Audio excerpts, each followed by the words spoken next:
자, 우리 옆 사람은 오늘 이렇게 얘기해 볼까요? 정말 보고 싶었습니다. 정말 보고 정말 보고 싶었습니다. 보고 싶었어요. 저 보고 싶었어요. 보고 싶었어요. 보고 싶었어요. 저 좀 보세요. 보고 싶었어요. 네. 그리고 우리 한 번 더 할까요? I love you. 우리 항상 보지 말 서로를 좀 보고요. 눈. I love you. I love you. 좀 부담스럽죠? 저쪽 많이 부담스러워하는데 미안. 네, 그래요. 좋습니다. 오늘은 이 시대의 남자는 누구일까요? 라는 제목으로 하나님 말씀하겠습니다. 이 시대의 남자는 누구일까요? 라는 제목으로 하나님 말씀 받겠습니다. 여러분, 기독교는 기독교만의 특성이 있죠. 그죠? 그게 뭘까요? 바로 십자가의 구원, 대속, 부활, 또 뭐가 있을까요? 성령의 역사, 그리고 또 우리가 열심히 찬양했던 하나님의 은혜, 네. 그리고 하나님의 예정, 그 선택과 같은 것들, 그런 것들이 독특한 특성을 가지고 있어요. 사실 이 사실을 믿고 깨닫는 사람이 바로 기독교인입니다. 여러분 혹시 이걸 여러분 믿으시죠? 네. 네. 아멘. 아멘. 믿지 않으면 여러분 기독교인이 아닐 수도 있어요. 네. 네. 그리고 여러분들한테 질문 하나 해보겠습니다. 여러분 예수님의 부활 사건을 여러분의 머리로 믿을 수 있어요? 이성으로 믿을 수 있어요? 이성으로 믿을 수 있느냐는 질문이에요. 이성으로. 이성으로요? 네. 아니요. 네. 못 믿죠. 이게 믿기 어려워요. 이성으로 생각하면 믿기가 어려워요. 그냥 우리 믿어야 돼요. 그냥 믿는 거예요. 하나님께서 주권적으로 하나님의 주권으로 그분의 백성을 선택하셨죠. 그죠?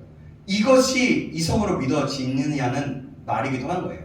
그럼 이거 믿어져요? 이성으로? 이성으로 못 믿죠. 네. 이성으로 잘 이해하기도 어렵고요.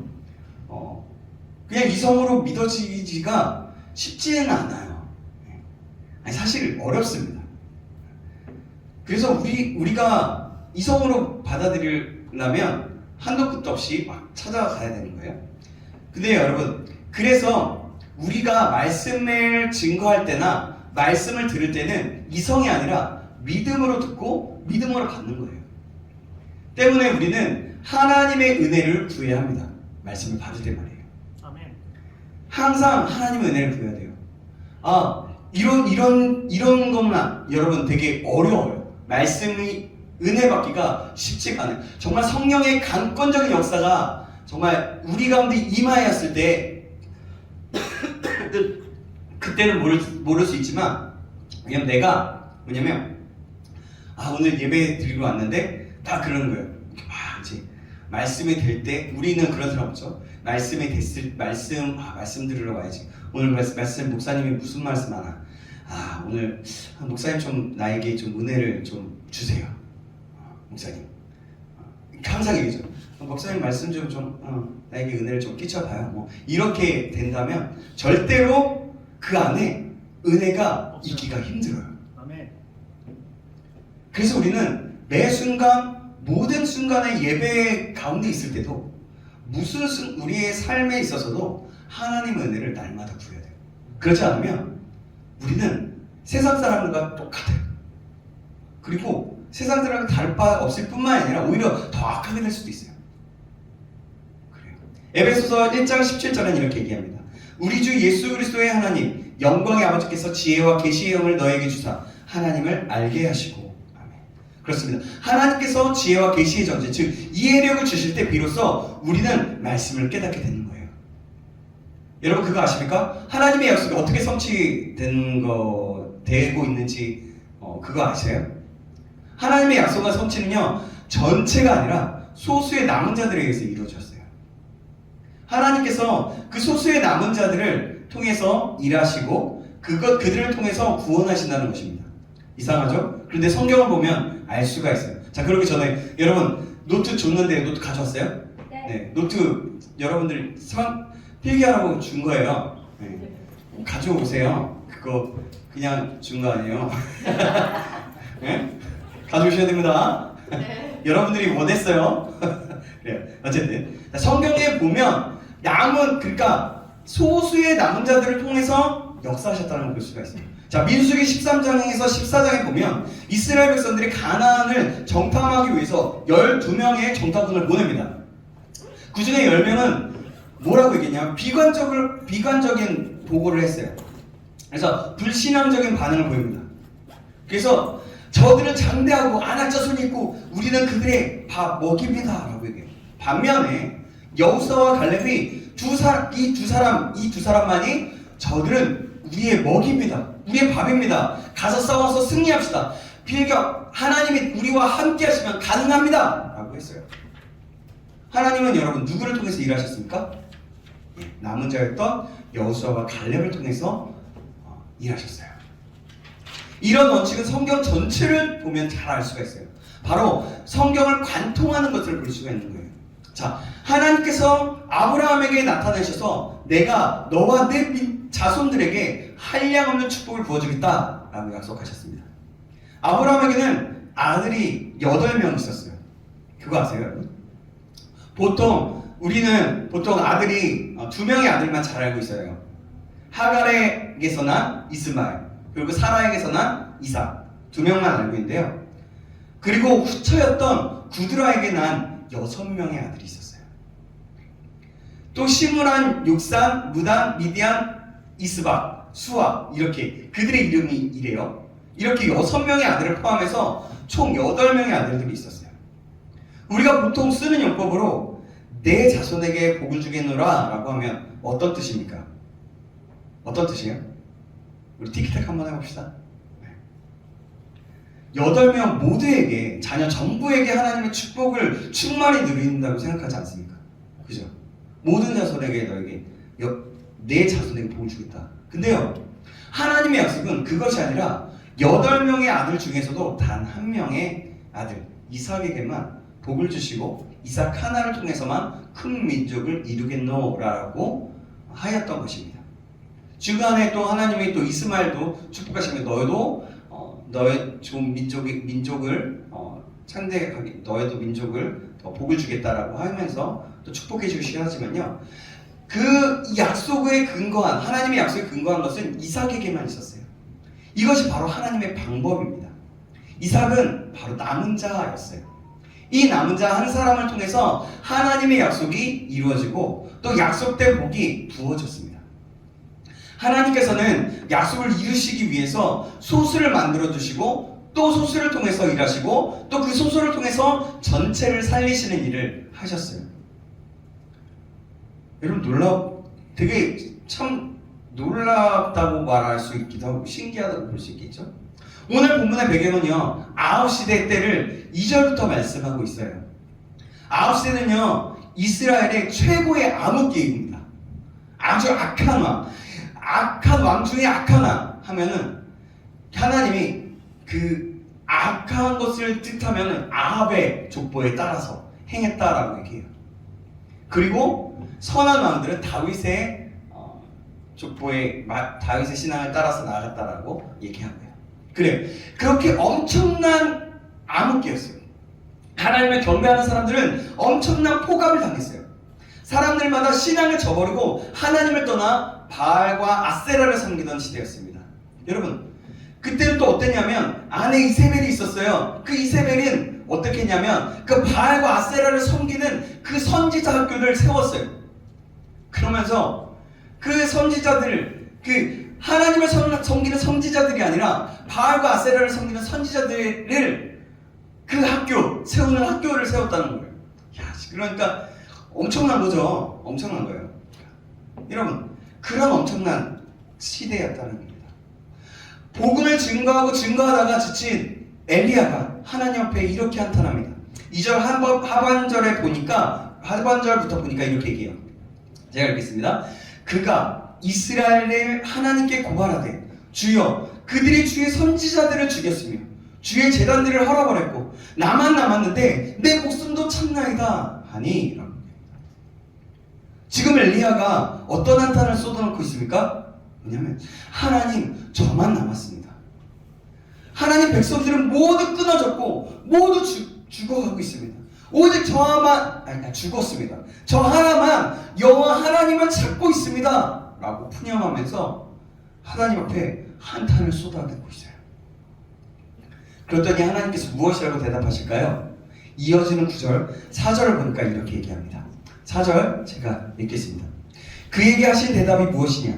내가 나를 위하여 바알에게 무릎을 꿇지 아니한 사람 7,000명을 남겨두었다 하셨으니 라고 했습니다. 이게 무슨 뜻입니까? 하나님께서 이스라엘과 맺으신 약속을 저버리지 않으셨다는 거예요. 야, 너 엘리야 너뿐만이 아니라 내가 7,000명을 남겨놨어 라고 하는 거예요. 택한 자의 명령을 유지하기 위해서 바알에게 무릎 꿇지 않은 자들을 지금도 7,000명을 남겨뒀고 나의 뜻을 이루기 위한 나의 도구들을 여전히 준비해 놓으셨다라는 겁니다. 이것이 하나님의 말씀이었어요. 성경에 보면 이렇게 나 혼자 남았을 것 같았을 때 하나님은 꼭 이렇게 남겨놓은 사람들, 우상 숭배하지 않고 하나님을 바라봤던 사람들을 남겨놓으셨던 것들을 여러 가지 통해서 볼 수가 있어요. 우리는 이 말씀을 통해서 진리 한 가지를 발견합니다. 뭐냐면 반드시 남은 자가 있다는 거예요. 남은 자가 반드시 있다는 거. 세상 끝날까지 주님이 다시 오실 그날까지 믿음을 굳게 지키고 하나님 앞에 순종하는 약속의 백성이 있을 거라는 거예요. 이것은 저희 추측이 아니라 성경이 약속하고 있는 겁니다. 아무리 큰 핍박이 있고 박해가 있고 어려운 상황이 있다고 할지라도 하나님의 은혜로 말미암아 반드시 남은 자들을 세워두신다는 겁니다. 여러분, 노아 시대를 한번 살펴보겠습니다. 이 시대에, 노아 시대에 모든 사람이 다 악해져 있었습니다. 그 시대도 마찬가지예요. 죄악이 세상에 가득 차고 그 마음의 생각이 악해진 시대였어요. 방종과 타락의 시대였습니다. 모두가 하나님을 떠났어요. 그렇지만 하나님께서 누구를 남겨두셨습니까? 하나님과 동행하는 의인 한 사람, 노아를 남겨두었습니다. 하나님께서는 전부 타락하도록 내버려두지 않고 반드시 하나님의 뜻으로 순종하는 그 백성을 보존하시고 계속해서 남겨두신다는 겁니다. 아멘. 여러분, 제가 예전에도 이 중국에 대해서 한번 얘기했던 적이 있는 것 같아요. 중국이 공산화된 것이 1949년이었어요. 중국 교회는 1949년까지는 많은 서양 선교사들이 들어와서 복음을 증거했습니다. 많은 중국인들이 예수 그리스도를 믿게 되었는데 공산당이 정권을 잡고 나서는 중국에 있는 모든 기독교인들을 엄청나게 박해하고 핍박을 일어났어요. 1949년 이전에 중국 기독교인이 약 60만으로 잡는데요. 공산화 이후에는 그 숫자가 훨씬 미치지 못할 정도로 기독교의 뿌리를 뽑아놨습니다. 모택동의 문화혁명 이후에는 농촌 지역까지 찾아다니면서 예수 그리스도를 믿는 자는 그런 사람들을 감옥에 집어넣었어요. 그래서 너 믿을 거야 안 믿을 거야? 라고 막 신문하면서 믿지 않으면 내가 살려줄게 라고 하면서 했다는 거죠. 서방 세계에서는 문화혁명이 끝나고 난 다음에 중국 교회가 지상에서 자치를 감추었다라고 단언할 정도였어요. 그러나 예전 통계이지만 적어도 중국에는 적어도 1억 명 이상, 아니 1억 명 이상이 더 될 것 같아요. 지금은 더 예전 얘기니까요. 그러니까 예측하는 거예요. 예전 데이터니까요. 그 이상의 1억 명 이상의 성도가 있다고 예측하고 있어요. 지금은 박해가 더 많아졌지만 아마도 덜 늘고 있을 것이라고 추정합니다. 그래서 중국의 선교사들이 있잖아요. 한때는 지금은 어떤지 모르겠어요. 1년, 2년 전까지만 해도 중국에 있었던 선교사님들이 지인 선교사들도 있었고요. 중국에 있는 선교사들이 다 철수하고 다 한국 땅으로 돌아오게 되는 그런 일들이 되게 비일비재 많이 있었습니다. 근데 그런 가운데도 더 늘어날 것이라고 추정하는 거예요.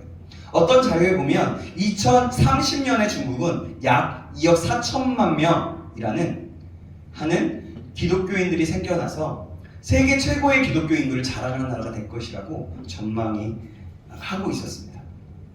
하나님께서 핍박하던 하나님께서 핍박받던 그 60만 명의 기독교인들 중에 일부는 죽고 일부는 투옥되고 또 그 나머지 적은 사람들을 통해서 공산치하에서도 복음을 증거하게 하셨고 또 믿는 백성들의 숫자는 계속해서 증가시키셨다는 겁니다.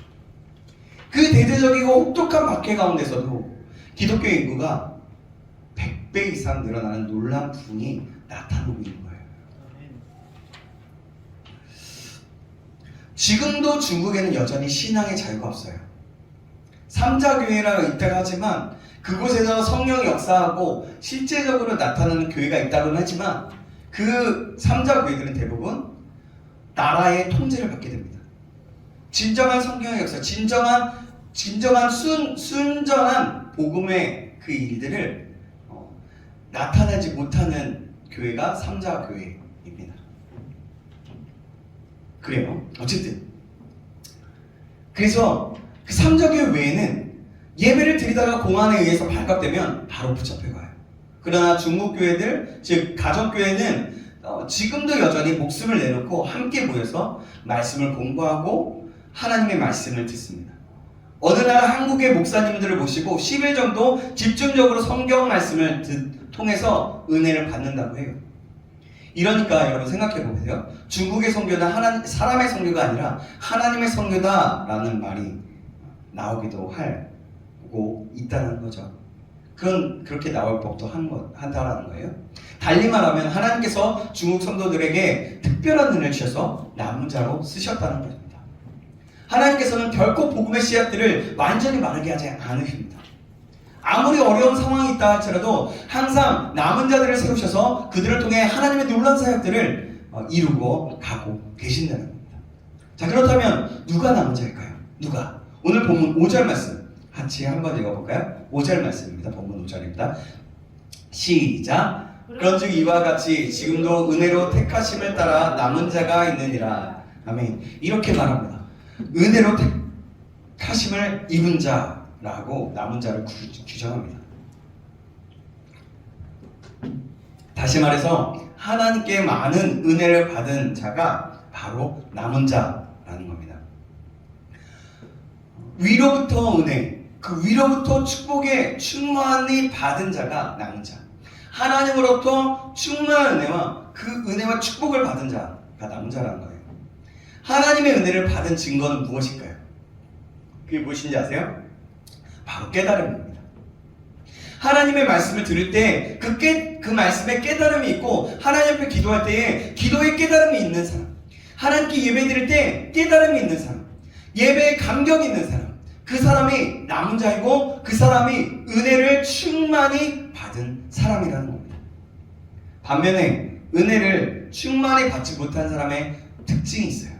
그 사람은 7절 하반절에 이렇게 말하는데요. 제가 읽을게요. 그 남은 자들은 우둔하여 졌느니라. 이게 뭐냐면 개역성경에 보니까 이렇게 말하는 거예요. 그 남은 자들은 완악하여 졌느니라. 완악한 사람, 우둔하여 진 사람, 이인 거예요. 완악이 은혜를 받지 못한 자들의 특징이라는 겁니다. 구약성경에서는 이 말을 강팍으로 표현합니다. 완악에 해당하는 헬라어 단어는 포로호라는 건데요. 이 단어의 원래 의미는 굳은 살이 박히다라는 겁니다. 마음에 굳은 살이 박히면 아무리 하나님의 말씀을 들어도 아무리 찬송을 해도 전혀 감동이 없는 거예요. 전혀 깨달음이 없습니다. 여러분, 마음에 굳은 살이 박혔다는 의미가 뭐냐면 내 마음이 딱딱하다는 거예요. 어떤 말씀이 선포되어져도 어떤 찬양이 나오더라도 어떤 기도와의 시간이 있을지라도 내 마음이 아무런 느낌이 없는 것, 아무런 감정이 없는 것, 하나님을 찾고 싶지도 않고 그런 것, 아니 오히려 하나님을 떠나고 있는 것, 그것이 완악한 것, 굳은 살이 박혔다라는 겁니다. 그러나 하나님의 은혜를 받은 사람들은 기도를 해도 찬양을 해도 눈물이 줄줄 흐르고 모든 일에 감사와 감격이 넘치는 인생이 되는 겁니다. 하나님께서 주시는 은혜를 주시지 않으면 절대로 눈물을 흘릴 수도 없고 감격이 있을 수도 없어요. 수십 년 동안 말씀을 들어도 은혜가 없는 자들에게는 이런 감동이 있을 수가 없는 겁니다. 이런 감동이 있고 깨달음이 있는 것이 바로 최고의 축복인 거예요. 이런 은혜가 우리에게 매 순간마다 있기를 주님의 이름으로 축원합니다. 아멘. 은혜를 받지 못한 사람의 특징은 또한 무엇일까요? 8절 9절에 말씀합니다. 8절 9절 말씀 보시겠습니다. 제가 8절, 여러분이 9절 읽어주시겠습니다. 기록된 바 하나님이 오늘까지 그들에게 혼미한 심령과 보지 못할 눈과 듣지 못할 귀를 주셨다 함과 같으니라. 또 다윗이 이르되 그들의 밥상이 골무와 덫과 거치는 것과 봉이 되게 하시옵고. 은혜를 받지 못한 사람의 특징이 뭐냐면 하나님의 말씀을 보지 못하는 눈이 있고 말씀을 듣지 못하는 귀를 가졌다는 겁니다. 사실 9절, 10절은 다윗의 시편 가운데서도 저주의 내용을 담고 있는 시예요. 다윗이 읊은 저주는 이렇게 말합니다. 그들의 밥상이 올무와 덫과 거치는 것과 봉이 되게 하시옵소서라고 하는 겁니다. 여러분, 저주 중에 최고의 저주가 뭔지 아십니까? 그게 뭔지 아세요? 계속 비슷하게 얘기하고 있는데 좀 그러니까 깨닫지 못하는 굳은 살에 박힌 거. 깨닫지 못하는 거. 깨닫지 못하는 거. 헛된 것을 위해서 살아가는 삶이 저주입니다. 독한 저주는 병들고 대학이 떨어지고 대학이 떨어지거나 직장에 들어가지 않고 직장에 들어가서 또 직장에 들어가도 또 실직당하고 사업에 실패하는 것, 가난한 것이 아니라는 겁니다. 그게 독한 저주가 아니라는 겁니다. 하나님께서 사랑하는 자들에게 징계와 채찍을 주신다고 했어요. 그 말은 뭐냐면 그 채찍을 통해서 하나님께로 돌아가게 하시기 위해서 일하는 거죠. 그것이 징계와 채찍일 수 있다는 거예요. 병들고 또 직장에 실패하고 사업에 실패하고 이런 것들이 그럴 수도 있다는 겁니다. 그런데 여러분 최고의 저주는 깨닫지 못하는 것인데요. 깨닫지 못하니까 뭐라고 얘기하는 거냐면 밥상이 올무와 덫과 거치는 것이 된다는 겁니다. 맨날 무엇을 먹을까? 무엇을 마실까? 또 돈만을 추구하고 명예만을 추구하고 쓸데없는 것만 추구하고 살게 만드는 것이 바로 저주라는 겁니다. 그래서 이 세상은요 계속해서 저주의 말을 퍼붓고 있는 거예요. 나만 잘 되면 된다. 돈만 잘 벌면 된다. 명예만 있으면 된다. 권력만 있으면 된다. 네가 하고 싶은 건 다 해. 라고 하는 거예요. 이것이 저주의 삶을 만드는 거예요. 이 세상의 메시지가 바로 그런 저주라는 겁니다. 예수 그리스도를 믿지 않는데 사업이 잘 되고 건강하고 또 하는 일마다 형통한 것이 여러분 축복입니까? 저주입니까? 그게 저주예요. 왜냐하면 그런 사람들은요 하나님께 돌아올 수가 없거든요. 다윗이 지금 궁전에서 무엇을 외치고 있는 건지 아십니까? 그게 뭐냐면 원수를 보면서 하나님 저들에게 어려운 시험을 주지 마세요. 차라리 잘 되게 해주세요. 저렇게 헛된 것만 추구하다가 죽도록 만들어주세요. 라고 탄원하는 거예요. 여기서 우리가 무엇을 깨달아야 합니까? 하나님의 말씀을 깨닫고 은혜를 체험하며 주님 앞에 기도하는 자리로 나오는 것이 가장 큰 축복임을 알아야 한다는 겁니다. 그것이 은혜라는 사실을 알아야 한다는 겁니다. 예수님께서 말세에 관해서 무엇이라고 말씀하셨습니까? 마태복음 24장 38절 39절은 말세에 관한 교훈을 이렇게 말씀하고 있어요. 자, 읽어드릴게요. 홍수전에 노아가 방주에 들어가던 날까지 사람들이 먹고 마시고 장가들고 시집가고 있으면서 홍수가 나서 그들을 다 멸하기까지 깨닫지 못하였으니 인자의 임함도 이와 같으리라. 여러분, 홍수와 심판 이전에 먼저 어떤 심판이 있었습니까? 뭐예요? 깨닫지 못하는 심판이에요. 계속 반복하고 있어요. 네, 깨닫지 못한다. 깨닫지 못하는 심판 저주 얘기하고 있어요. 여러분 생각해보세요. 먹고 마시고 시집가고 장가가는 것이 나쁜 거예요? 여러분? 먹고 마시고 시집가는 것이 죄입니까? 장가가는 것이 죄입니까? 죄예요? 아니에요. 죄가 아니에요. 그러면 이 말씀 무슨 뜻일까요? 그것은 먹고 마시고 시집가고 장가가는 것이 전부인 줄 알고 살아가고 있다는 겁니다. 그게 전부인 양 살아가고 있다는 거죠. 먹고 마시고 시집가고 장가가는 것에만 마음을 두고 살아가는 사람이 은혜 받지 못한 사람, 바로 완악한 사람, 딱딱하게 굳은 사람이라는 겁니다. 마음이. 진정 하나님의 은혜가 임한 사람은요, 사람이 떡으로만 살 것이 아니고 오직 하나님의 입으로 나오는 모든 말씀으로 살 것입니다 라는 확신 가운데 살아가는 사람입니다. 깨달음이 있는 것이 은혜인 거예요. 회개할 수 있는 마음이 생기는 것이 바로 은혜입니다. 헌신할 마음이 생기는 것이 바로 은혜이고 축복입니다. 예수님께서는 그래서 이렇게 말씀합니다. 귀 있는 자들을 들을지어다. 이 말씀은 예수님께서 이 땅에 오셔서 아무리 외친다 할지라도 들을 귀가 없는 사람들은 못 듣는다는 뜻이에요. 그러므로 예수님의 말씀을 들을 수 있는 사람, 예수님의 외침 앞에 무릎을 꿇고 나아가는 사람, 그것이 진정으로 복된 사람이고 남자라는 겁니다. 그것이 하나님의 은혜가 임하는 사람이라고 성경은 말씀하고 있는 겁니다. 무릎을 꿇는다는 건 뭘까요? 다 내가 잘못됐습니다 라고 인정하는 것, 내가 죄인입니다 라고 인정하는 것이다. 바로 무릎을 꿇는다는 의미, 바로 그런 의미입니다. 당신 앞에 나의 모든 것을 복종합니다 라는 것이기도 하고요. 그래요. 그러면 남은 자들은 어떻게 살아야 할까요? 몇 가지 있지만 오늘 한 가지만 적용해 보도록 하겠습니다. 먼저 절대로 절망해서는 안 됩니다. 뭐라고요? 절망. 그래요. 절대로 절망해서는 안 된다는 거예요. 어떤 어려움이 있다고 할지라도 낙심하는 것은 죄입니다. 하나님께서는 항상 자기 일을 위해서 남은 자들을 예배해 주셨어요. 우리가 어떤 때 낙심합니까? 여러분 어떤 때 낙심하세요? 같이 모여서 뭔가 일을 하고자 연락하고 모였는데 서너 사람밖에 안 왔을 때 낙심하죠. 저는 예전에 그랬던 것 같아요. 내가 어떤 중요한 일을 열심히 준비했는데 잘 안 되었을 때 낙심됩니다. 내가 무슨 발표 수업이나 아니면 어떤 데서 브리핑을 하고 발표를 해야 돼요. 그것이 잘 안 됐을 때 낙담되죠. 그런데 또 기도회로 모이는데 기도회로 모이자고 했을 때 한두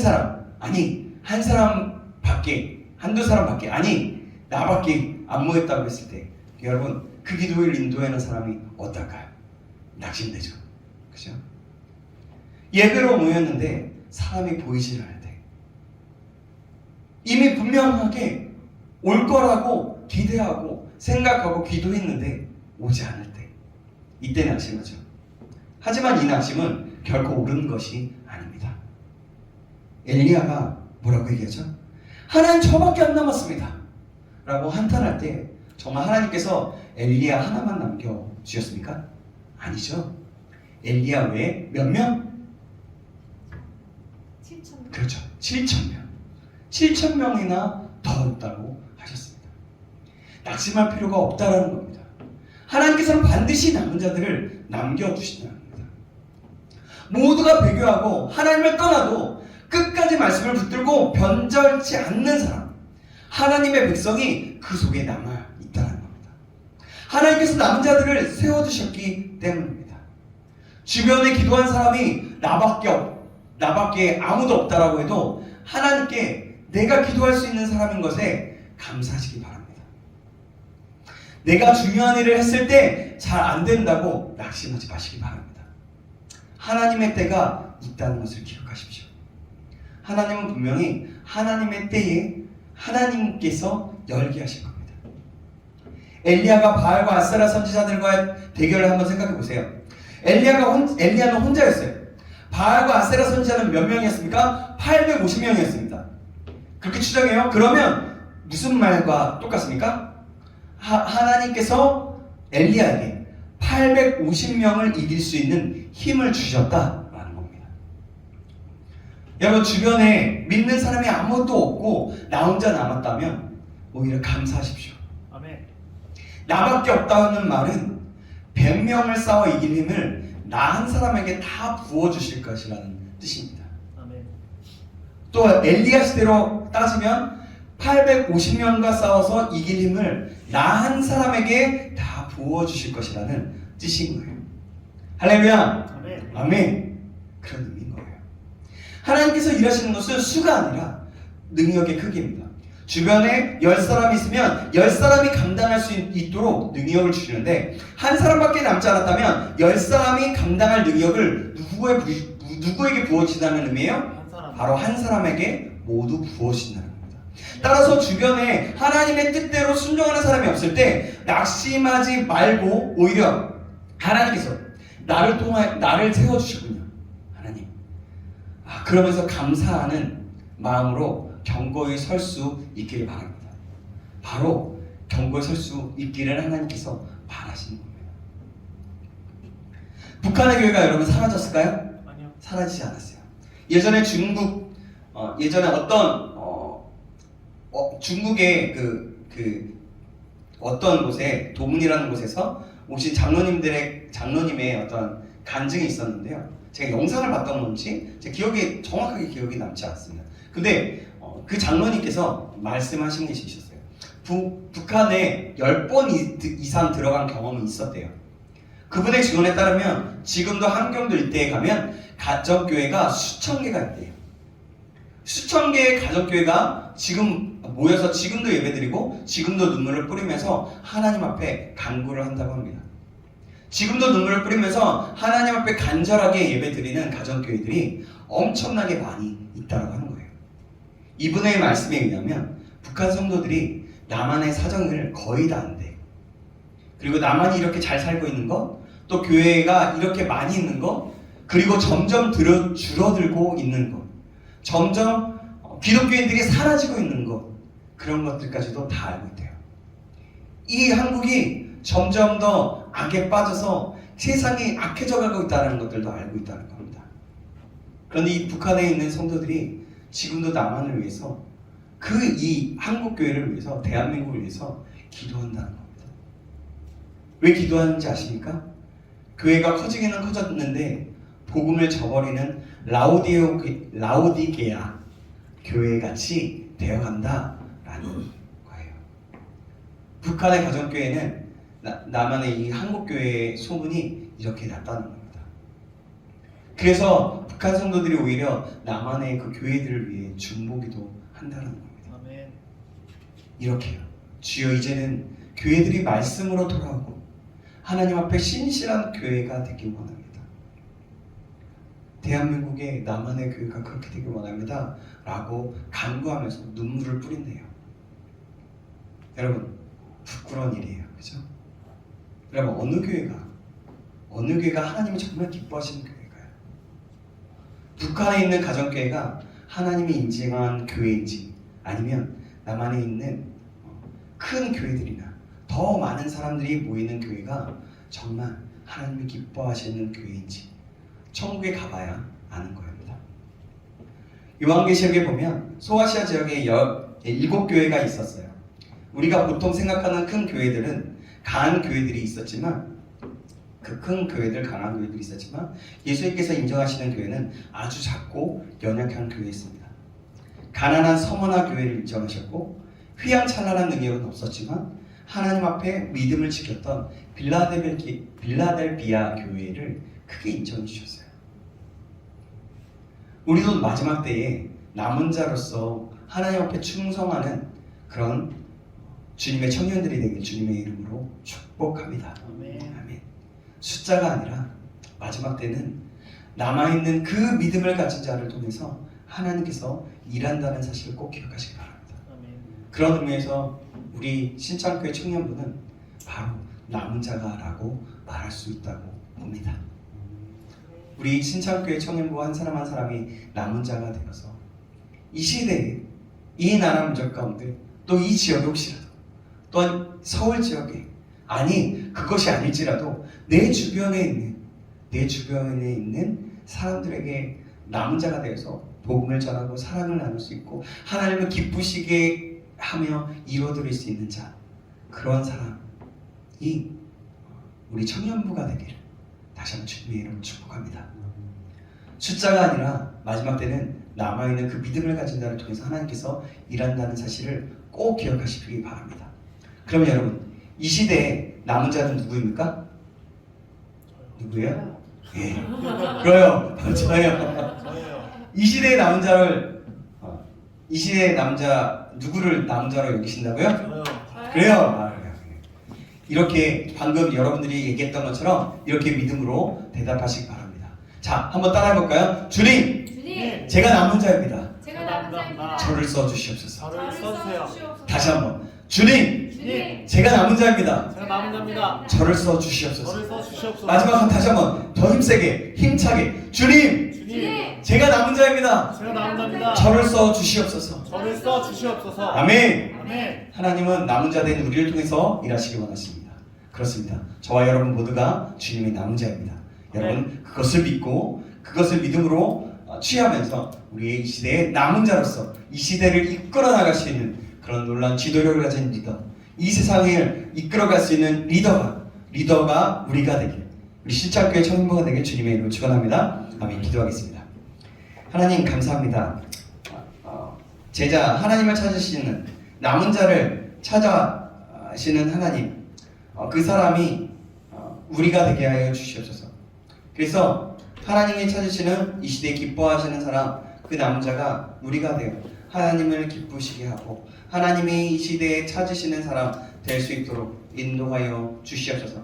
하나님, 비록 이 세상에 남은 자가 부족한다라고 생각되어질지라도 그 상황 속에서 하나님이 꼭 남겨두신 사람이 있다는 것을 믿고 소망을 가지고 날마다 나아갈 수 있도록 인도하여 주시옵소서. 살아계신 예수님의 이름으로 기도합니다. 아멘.